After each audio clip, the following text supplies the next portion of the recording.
الحمد لله رب العالمين، والصلاة والسلام على نبينا محمد وعلى آله وصحبه وسلم تسليما كثيرا إلى يوم الدين. أسأل الله العلي العظيم أن يغفر لي ولكم وأن يتجاوز عني وعنكم، إنه على ذلك قدير. أيها الإخوة، قرأ الإمام في الركعة الثانية آية ويقول الله عز وجل: يا أيها الذين آمنوا استجيبوا لله وللرسول إذا دعاكم لما يحييكم. والمقصود بالحياة هنا ليست الحياة الحقيقية، فنحن أحياء، لكن المقصود من هنا حياة القلوب. وكيف تحيا القلوب؟ لا تحيا القلوب إلا بالعلم، لا تحيا القلوب إلا بالعلم النافع والعمل الصالح. لذلك الله عز وجل كان أول الآيات التي نزلت على النبي محمد صلى الله عليه وسلم ما هي؟ اقرأ باسم ربك الذي خلق، خلق الإنسان من علق، اقرأ وربك الأكرم الذي علم بالقلم. أنت الآن ما عندك الآن من ثقافة ومن فن ومن شيء أتت عن طريق ايش؟ عن طريق ماذا؟ طريق العلم، صح؟ لو ما عندك علم تعلمت وغير ذلك ما وصلت إلى ما أنت عليه. ولكن العلم الحقيقي هو العلم بالدار الآخرة، هو العلم بالدين الذي يؤدي إلى العمل الصالح. بل إن النبي محمد صلى الله عليه وسلم بين أن خير الناس من التمس طريقا للعلم، من أراد الله به خيرا فقهه، من أراد الله به خيرا فقهه الدين. وقال عليه الصلاة والسلام في موضع آخر: من سلك طريقا يلتمس فيه علما سهل الله به طريقا إلى الجنة. يقول الخليفة العباس: وقبل ذلك النبي محمد صلى الله عليه وسلم سئل سؤالا: من خير الناس؟ الحديث صحيح: من خير الناس؟ فقال عليه الصلاة والسلام: تسألونني عن معادن الناس، يعني عن أصالة الناس وغير ذلك، خيارهم في الجاهلية خيارهم في الإسلام إذا هم فقهوا. النسب على الرأس والعين والأصل على الرأس والعين وكل ما يتعلق بهذه والقبائل، هذه ما في مشكلة، ولكن من اللي يتميز فيها؟ في الفقه في الدين. الخليفة العباس المأمون يقول أن الناس على رجلين: رجل طالب علم ورجل قابع على جهل. بل إننا نقرأ في كل ركعة نقرأ سورة، هذه السورة إن لم نقرأها فإنها تسقط الصلاة. سورة إيش؟ الفاتحة. ولذلك لو عرفت معنى سورة الفاتحة والحكمة لماذا أنت تقرأها وما فيها من معاني، الله عز وجل يحذر في آخرها من الجهل ويحث على العلم. بل حذرنا من صنفين وهم اليهود والنصارى، فقال: المغضوب عليهم ولا الضالين. لماذا قال المغضوب على اليهود؟ لأن عندهم علم ولكن ما عملوا به. شو عندهم علم ولكن ما عملوا به. والضالين النصارى. لماذا قال الضالين؟ لأنهم عبدوا الله على غير علم. والناس لا يخلون من هذه الصفتين: إما عنده علم ولكن قد يكون إيش؟ لم يستخدم الاستخدام الصحيح، أو يعبد الله على جهل. ولذلك العلم له مكانة عظيمة كما بين الله عز وجل وبين النبي صلى الله عليه وسلم. والعلم ينقسم على علمين: علم دنيوي وعلم ديني أخروي. كم ثقافتنا الدنيوية يا إخواني؟ كم نعطيها نسبة؟ ثقافة الدنيوية: كيف نلبس، كيف نأكل، كيف الاتيكيت، كيف نفرش بيوتنا، كيف جوالاتنا، كيف استخدامنا للتقنية. كم نعطيها نسبة؟ 1000% بزيادة.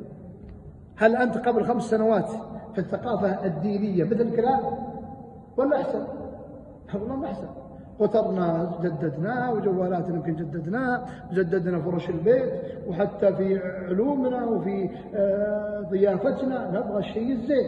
هذا ترى أمر طيب، لأن المؤمن القوي خير وأحب إلى الله من المؤمن الضعيف. إذن هذا مجال الدنيوي. طيب، ثقافتنا الدينية كم ثقافتك الدينية؟ هل أنت قبل 5 سنوات هو أنت الآن مع الله عز وجل؟ هل أنت تتقدم أو تتأخر. انتبهوا، لماذا نحن نتقدم في الدنيا؟ ما نبغى أحد يتأخر. وإذا جاء الدين يصير فيها ألفاظ معينة، الله غفور رحيم، والله يصلح الحال. لا يا إخواني، الإنسان ليس ثابت على حال، لابد أن تعلم أن الإنسان ما هو ثابت على حال. بعض الناس تسأله تقول له كيف حالك يا فلان؟ ايش يقول لك؟ يقول هذه الأول. يقول هذا الأولين ما أكل ونشرب. لا، ما أكل أول. أنت كل يوم إما تتقدم أو تتأخر. قال الله عز وجل لمن شاء منكم أن يتقدم أو إيش؟ تأخر. ما في حتى في الدنيا أما تتقدم ولا تأخر ما معك. فينبغي أن نحرص على العلم الديني الأخروي، لأن هذا العلم يرفعك. وأساس العلوم علم الله عز وجل، المعرفة بالله عز وجل. لولا توفيق الله وفضل الله وكرم الله عز وجل ما وصلت إلى ما أنت عليه من مرحلة. فينبغي أن نحرص على العلم الديني ونتمسك به، لأنه الذي يبقى معنا في الدنيا ويبقى معنا في الآخرة، بل نفوز ونرتفع. ولذلك قال الله عز وجل في كتابه أمن هو، يقول الله أمن هو قانت آناء الليل ساجدا وقائما يحذر الآخرة ويرجو رحمة ربه. إيش قال بعدها؟ قل هل يستوي الذين يعلمون والذين لا يعلمون؟ هنا مسألة، ترى قد يقف رجلين في صف واحد كما جاء به الحديث الصحيح، وخلف إمام واحد، وفي فريضة واحدة بينهم كما بين السماء والأرض من الأجر. إيش الفرق بين الاثنين؟ العلم. هذا عنده علم، يعلم كيف يصلي، يعلم أن أفضل مكان في المسجد وين؟ وين أفضل مكان؟ فين؟ أي الصف الأول الروضة. وين هي الروضة؟ طيب في أفضل مكان من الروضة اللي خلف الإمام. اللي خلف الإمام هذا أفضل واحد. عندك الروضة اللي الإمام واللي خلف الإمام واللي جنبه يمين يسار، بس هذه يسمى روضة. أفضلهم اللي خلف الإمام. إيش بنا إذا جينا في المساجد أخذنا يمين ويسار وذا والمكان ذا المال؟ ما يجوز الحجز، ترى ما هي محجوزة للإمام والمؤذن، ما هي محجوزة إلا إذا سبق أو واحد حط شيء معين تسبق، ثم تأخذ أبشر، ثم تأخذ الصف الأيمن. تروح يمين ويسار، وين تروح؟ إخوان هذا علم. حتى ليش الله عز وجل يفرق بين العالم؟ ولذلك يقول وإن الملائكة لتضع أجنحتها لطالب العلم رضا بما صنع. ملائكة تضع أجنحتها. لما تقوم في صلاتك وتتعلم كيف تكبر، لماذا تقول التسبيح هكذا؟ أين تضع يديك؟ متى تمد يديك ومتى تقبضها؟ كيف تسجد؟ حتى الوضوء يا أخواني، الوضوء إيش الحكمة من الوضوء؟ الحكمة الطهارة وش غيرها؟ مغفرة الذنب. ورد عن النبي محمد صلى الله عليه وسلم حديث صحيح: ما من مسلم يتوضأ فيحسن الوضوء إلا خرجت ذنوبه من جسده حتى تخرج من تحت أظافره. لا إله إلا الله. بس منه لمن له نية في الوضوء؟ ليش تتوضأ؟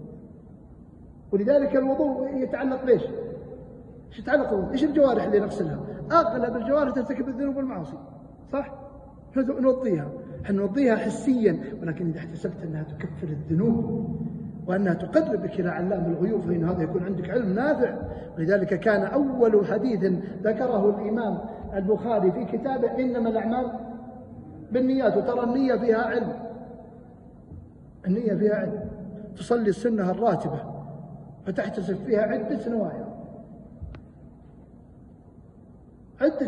تصلي بها تحية المسجد. ولذلك العلم من ثمرات العلم أنك تزيد بها حسنات. ثمرات العلم المتعلم ترى يرفع الله بها حسنات بأعمال قليلة. عمل قليل يرفعك الله بها حسنات لأن عندك علم أنت. لذلك تصوم، يأتي يوم عاشوراء موافق ليوم الاثنين مثلا، ممكن تحتسب نيتين. ممكن يأتي يوم عاشوراء يوم الاثنين ويأتي في أيام البيض فتحتسب 3 نيات فيكون لك الأجر. لذلك من ثمرات العمل الصالح أن الله عز وجل يجازيك على العمل القليل بالأعمال الكثيرة بحسب النية. من ثمرات العلم من ثمراته أنه يحييك الحياة الطيبة. إيش يقول الله عز وجل؟ من عمل صالحا، اسمع معي، من عمل صالحا من ذكر أو أنثى، وإيش فقط، وهو إيش؟ مؤمن، فهو يعمل صالح. كلنا نعمل عمل الصالح، بس وين الإيمان؟ وين العقيدة الصحيحة؟ وين الإخلاص؟ ليش الواحد يهتم؟ ليش تهتم؟ ليش تكركب حياتك كلها وأنت بين يدي رب الكريم؟ يفرج الهموم، يقضي الديون، بس أنها لابد تصلح حمانا. النبي صلى الله عليه وسلم ايش يقول؟ أرحنا بها يا بلال. ايش العلم هنا؟ ايش العلم الصحيح؟ علم أنها راحة طمأنينة. طيب متى تكون الصلاة راحة عندك؟ إذا حاسب نفسك، إذا تعطيك الحياة الطيبة، وهو مؤمن فلنحيينه حياة طيبة. من ثمرات العلم أنه يثبتك، يثبت الله الذين آمنوا بالقول الثابت في الحياة الدنيا وفي الآخرة. ولذلك ندعو في كل فريضة بإهدنا الصراط المستقيم، أي ثبتنا يا الله على الصراط المستقيم. من هو صراط من؟ من صراط؟ الذين أنعم الله عليهم. من هم اللي أنعم عليهم؟ النبيون، الصديقون والصالحون والشهداء، هؤلاء اللي أنعم الله، هؤلاء هم قدوات المجتمع، هؤلاء هم أهل العلم العلماء. قال النبي صلى الله عليه وسلم أن الأنبياء لم يورثوا دينارا ولا درهما، وإنما ورثوا العلم، فمن أخذ به فقد أخذ بحظ وافر. يثبتك. هل عندنا اختلاف موجود ولا ما عندنا اختلاف؟ في اختلافات ولا ما موجود؟ ترى في اختلافات، بس ترى الأمر عادي. ليش نقلق؟ لأن اللي عنده علم ما يقلق. ترى اللي عنده علم ما يقلق، بس اللي ما عنده علم ما يتفقه في الدين يقلق. يا أخي ما في وظائف، ما في كذا، في فتن النساء وغير. ليش تقلق؟ النبي محمد صلى الله عليه وسلم يقول من يعش منكم فسيرى اختلافا كثيرا. ترى حدث في زمن أبو بكر الصديق. أبو بكر أفضل رجل بعد النبي محمد صلى الله عليه وسلم، أفضل رجل في الأمة. إيش حدث بعاده؟ كفر ردة، لكن ثبت الصحابة. العلم الحقيقي لا يهمك الاختلاف. العلم الحقيقي أنك تثبت. أنت معك من الناس، أنت تثبت. لذلك قال النبي صلى الله عليه وسلم في وصاياه لما وصاهم في حديث العرباض بن سارية، وصاهم بثلاث قواعد. هذه الثلاث القواعد يا إخواني هي أمان لكل مسلم ومسلمة. قال عليكم بتقوى الله. تقوى الله متى نسمعها؟ ترى نسمعها بالأسبوع مرة واحدة. أنتم مركزين ولا مرة؟ تسمعها متى؟ يوم الجمعة. في الجمعة ليش الإمام ترى يقول اتقوا الله ويجي باية؟ ترى ما هي مزاج، ترى ما من جيبه. لابد من لوازم الخطبة تقوى الله، لأن تقوى الله تعطيك أمان داخلي، ترتاح أنت، تخاف ما بينك وبين الله. ولذلك الواحد اللي يخاف ما بينه وبين الله ما تخاف منه، يعطيك أمان داخلي. ليش الناس عندهم قلق؟ في ناس عندهم قلق، هي بعض الناس ما يقعد في بيته، ما يقعد عنده قلق. ترى أنه يحاسب ما بينه وبين الله. قد يجازي الله عز وجل العبد بأعظم عقوبة، وهي عدم راحة القلب. ترى هذه أعظم قسوة القلب. أفمن شرح الله صدره للإسلام فهو على نور من ربه فويل للقاسية قلوبهم من ذكر الله. الله أكبر. ترى قسوة القلب ترى أعظم عقاب. بعض ما يقعد والله مع أبوه ولا مع أمه ولا يقعد مع زوجته، لا بد كل ليلة يخرج. وين تروح؟ هذا الإنسان عنده شغله ولا اقعد اهدى. ترى أولى الناس بأنك تبر بهم وتجلس معهم وتأنس معهم مع من؟ أبوك وأمك. هم اللي صرفوا عليك، والفضل بعد الله لهم، وهم اللي خلوك رجال وخلوك تقوم وتبسط. هم ويجي كثير من الناس الآن إذا قعدوا مع زملائه أبشر بالبراد الجمر، وأبشر بالطبخة، وأبشر بالأم الزينة، وأبشر بالضحكة، وبسم الله عليه مع زملائه ومع كشتات. وإذا جاء مع أبوه وأمه يطلعهم، ولا مع زوجته ولا مع أولادهم يدفدفهم دفدفة. أنا الشيء هاي يبغى تنتهي هذه الطلعة. ودي إخوان انتبهوا. قال النبي صلى الله عليه وسلم خيركم إيش؟ خيركم لأهله. إذا مرضنا تعبنا ولا الواحد بعيد عنكم سوى عملية ولا شيء، من هو اللي يقوم معه في نصاف الليل ويمنع أكل؟ من هو؟ مراتك المسكين هذه يمكن لي المسعى يمكن ما قد بششت في وجهها وقل لها والله يا فلان والله أنا أحبك، والله يوفقك، والله يسعدك، والله أن قد تعبناك. الكلمة الطيبة حسنة، أجر خير. شوف كيف العلم يا إخواني يحول الأمور كلها، يحول إلى ثقافة. لذلك من ثمرات العلم أنه تعطيك ثبات في هذا الدين ولا تشيل هم. لذلك قال عليكم بتقوى الله أمان داخلي والسمع والطاعة فقط. قال الحديث إخواننا نتفقه في ديننا.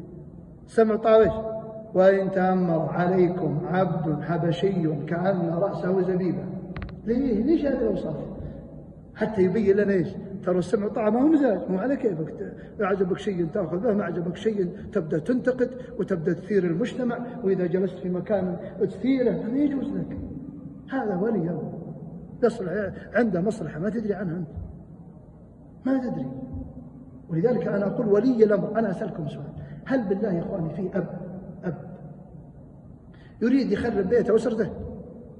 في أب يريد يخرب بيته؟ والله ما في، حتى العقل ما يمكن. كذلك ولي الأمر ما بيريد يخرب والله شعبه وملكه، ما يريد. ولكن هناك مصلحة، قد يأمر بأمر أنت في بيتك على مستوى رحلة ولا على مستوى أكل ولا مناسبة، تجي تقول له مش رأيكم يا أولادي وبناتي؟ الولد يقول كلام تقول أنت لا ما عليكم، الأمر كذا. حتى يمكن بعض الولد يزعلون عليك، حتى يمكن زوجتك تزعل عليك، بس إن عندك مصلحة أنت الأب وتعرف المصلحة اللي عندك. لذلك السمع والطاعة أمان خارجي. ونحن في بلاد آمنة مباركة ونعمة، والله أن في بلاد خير وبلاد توحيد وبلاد عقيدة صافية، والخير لا يزال في هذه البلاد المباركة.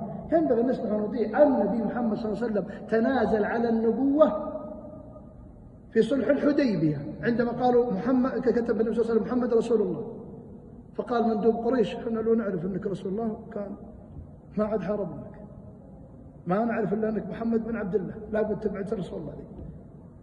فقال النبي لعلي بن أبي طالب امحوه يا علي بن أبي طالب، الرسول ما يقرأ لك. قال علي بن أبي طالب ما امحوه يا رسول، قال أعطني إياه محمد من يمسح النبي صلى الله عليه وسلم. أصلح ولي أمر.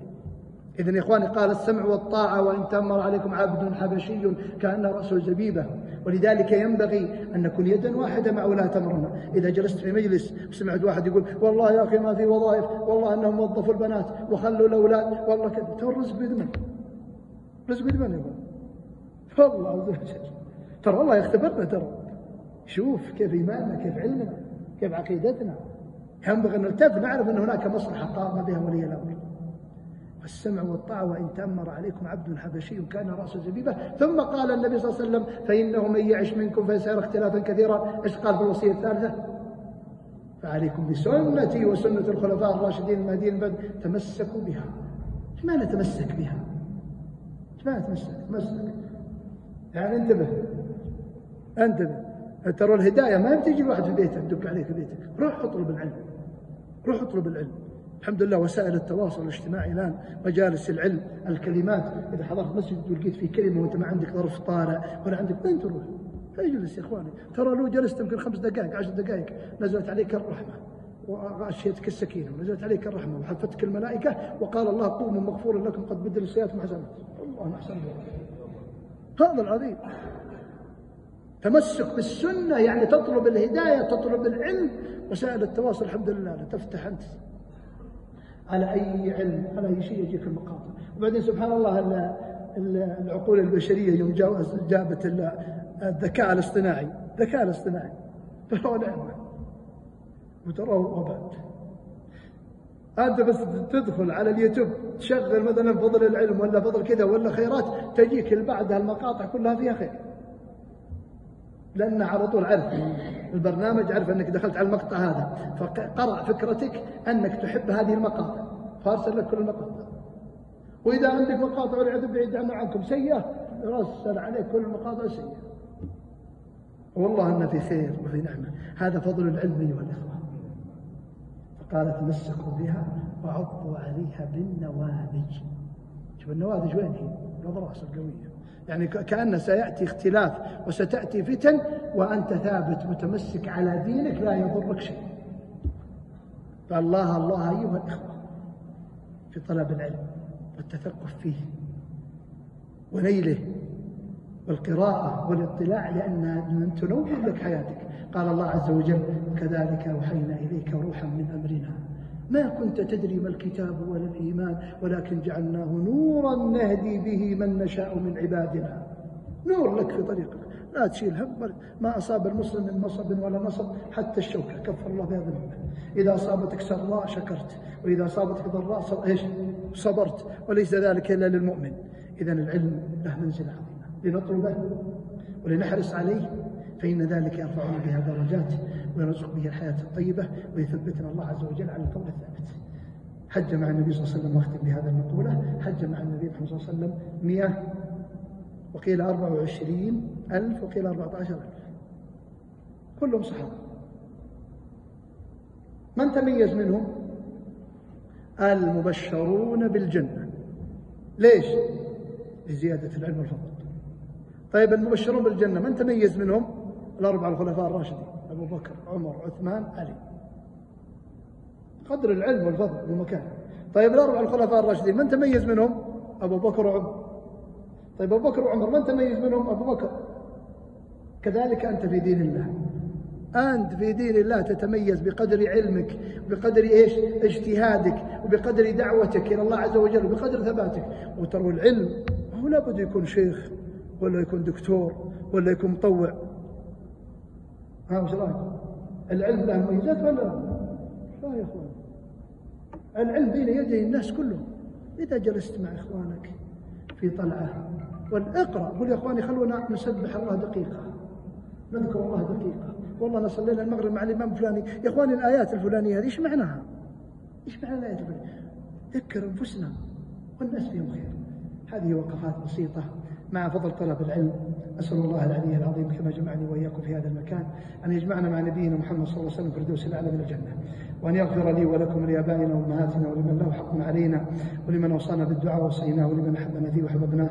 أسأله سبحانه وتعالى أن يرينا الحق حقا وارزقنا اتباعه، ويرينا الباطل باطلا وارزقنا اجتنابه. أسأله سبحانه وتعالى أن يديم على هذه البلاد نعمة الأمن والإيمان والاستقرار، وأن يوفق ولي أمرنا ونائبه لما يحب ويرضى، ويأخذ بنواصيه من البر والتقوى، ويرزقهم بطانة صالحة راشدة. كما أسأله سبحانه وتعالى أن يصلح أحوال إخواننا المسلمين في كل مكان، يولي عليهم خيارهم ويكفيهم شرارهم، إنه على ذلك قدير. أسأله من نسق لهذه الكلمة من الجهات المختصة والقائمين على هذا الجامع المبارك ومن حضر ومن قال آمين أن يجزي لهم صدقتها وبركتها في أعمالهم وأولادهم وأموالهم، إنه على ذلك قدير. صلى الله وسلم على نبينا محمد. جمعية الدعوة والإرشاد وتوعية الجاليات بأبها، بالدعوة نحيا.